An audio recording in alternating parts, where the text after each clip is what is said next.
Early voting just started, and this race is already getting ugly. Well, it was kind of already ugly before, but I mean, today, Jasmine Crockett hits back at James Talarico. We're going to go ahead and check out this clip, but first, hit that like button and subscribe to the channel, and let's get into it, y'all. Here we go.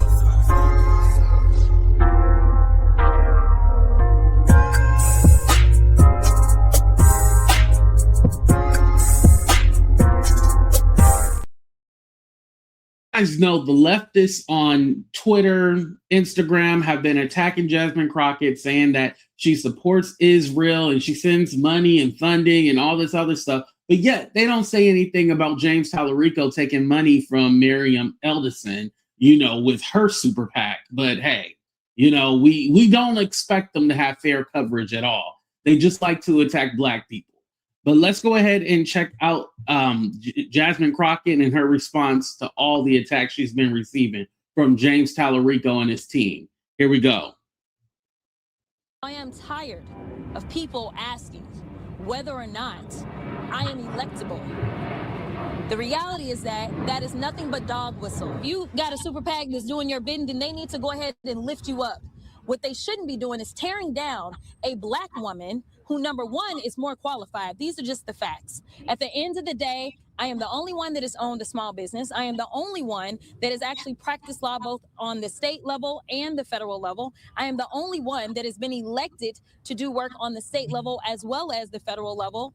And frankly, I did all of that, and we know that as it relates to my opponent.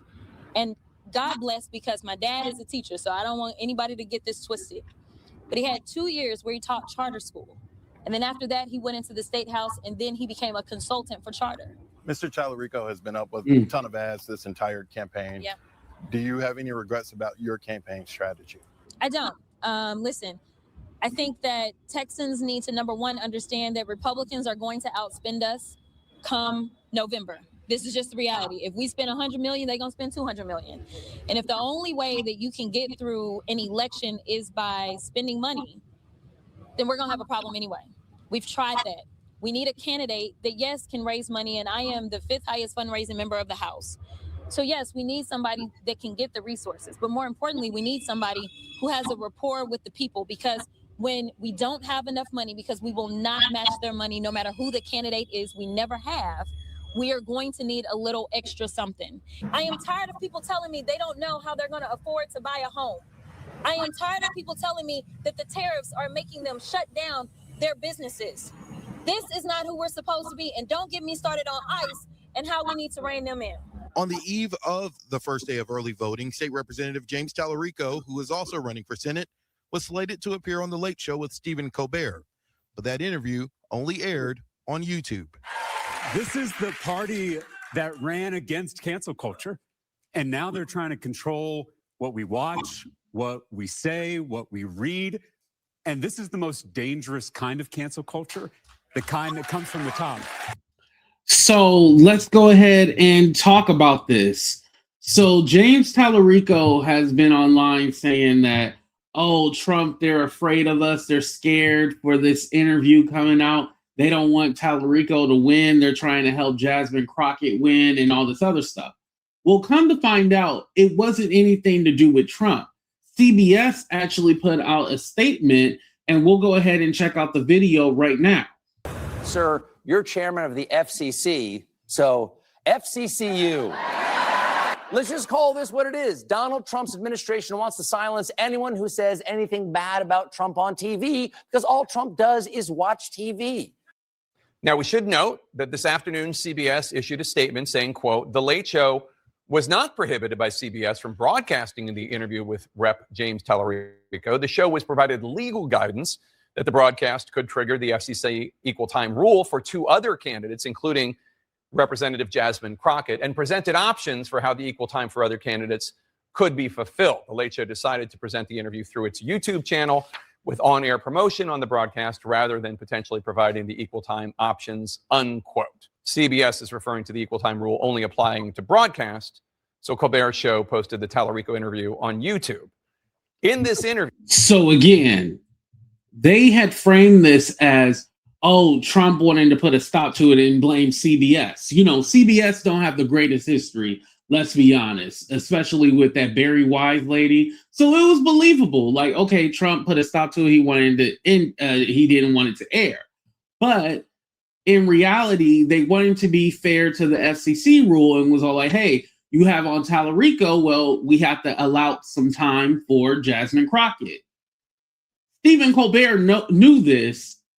And what this lets me know is that Stephen Colbert went with that lie about Trump to push his narrative, but also did not want to give Jasmine Crockett any time on his show because he did not want to promote her. Now on Twitter, they're floating around these pictures of Jasmine Crockett on the Colbert Show. That was before she announced that she was running for Senate. So again, there's a lot of misinformation that's being pushed on. But back to Stephen Colbert, that just proves like, yeah, he knew what the rule was, but at the same time, he was all like, no, I don't want Jasmine Crockett on my show. Because why wouldn't he say, oh, okay, well, let me get everyone on the show. Like, you just going to let James Talarico do his interview and that's it? Like, you knew the rule and you knew the implications. And then plus, you know that people are watching you and what you do, considering that you got into it with Trump last year, you know?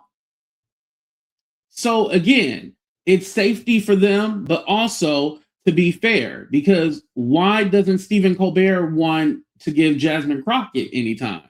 So when people talk about like there's a whole coup against Jasmine Crockett and people are trying to sabotage her, she's telling the truth.